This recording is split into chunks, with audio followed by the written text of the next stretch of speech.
வீட்டுக்கு ஒரு நல்ல அருவா வேணும். எந்த அருவா எடுக்கலாம்? வீட்டுக்கு பார்த்தீங்கன்னா மரப்புடியும், வெளியில பார்த்தீங்கன்னா ஹெவி யூஸுக்குன்னு போனீங்கன்னா நீங்க இந்த மாதிரி இரும்பு புடியும் உங்க தேவைக்கு ஏற்ற மாதிரி நீங்க வாங்கிக்கலாங்கம்மா அருவால. வீட்டுக்குன்னா மரப்புடி எடுத்துக்கலாங்கம்மா.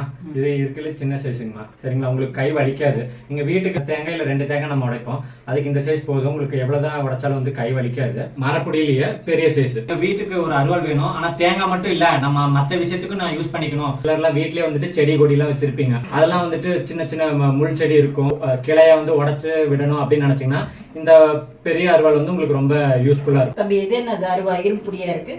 அதாவதுங்கண்ணா, நீங்க வீட்டுல எல்லாம் பாத்தீங்கன்னா இந்த அருவாள் யூஸ் பண்றீங்கன்னா நீங்க ஒருத்தர் தான் யூஸ் பண்ணுவீங்க. ரொம்ப பார்த்து பக்குவமா யூஸ் பண்ணிப்பீங்க. எவ்வளவுதான் யூஸ் பண்ணாலும் உங்களுக்கு இந்த புடி வந்து உடஞ்சு விழுக்காது. கோவில் எல்லாம் பாத்தீங்கன்னா ஒரு நாளைக்கே பாத்தீங்கன்னா 100 தேங்காய்க்கு மேல உடைப்பாங்க. அவங்க எல்லாம் பாத்தீங்கன்னா இந்த மரப்புடியெல்லாம் வச்சிருந்தாங்கன்னு வச்சுக்கோங்களேன். ஒரு சிலர் வந்துட்டு மாத்தி பழக்கப்பட்டவங்களும் யூஸ் பண்ணுவாங்க.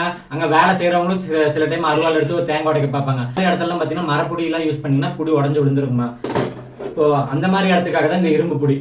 எங்கெங்கெல்லாம் வந்துட்டு அதிகமா தேங்காய் உடைக்க வேண்டியது இருக்குதோ அந்த மாதிரி பிளேசஸ்ல நீங்க இரும்பு புடி போய்க்கிறது நல்லது. இதுல இரும்பு புடியிலே பெரிய சைஸுங்கன்னா நல்ல ஹெவி வெயிட்டா இருக்கும். இது எதுக்கு யூஸ் பண்ணலாம்னு பாத்தீங்கன்னா, நீங்க ஏதாவது ஒரு சிலர்லாம் வீட்டுல தோப்பு வயக்காடுலாம் வச்சிருப்பாங்க. அங்கெல்லாம் பெரிய பெரிய கிளை இருக்கும். அடிக்கடி வந்துட்டு யூஸ் பண்ண வேண்டியது இருக்கும். சிம்பிளா சொல்லணும்னா கொஞ்சம் ஹெவி யூஸ் அருவாள் தேவைப்படுது, ஹெவியா யூஸ் பண்ணணும் அப்படின்னு நினைச்சீங்கன்னா இந்த இரும்பு புடியில பெருசா எடுத்துக்கலாங்கம்மா. நீங்க புடி உடஞ்சிரும் அப்படிங்கிற ஒரு பயமே தேவையில்லை.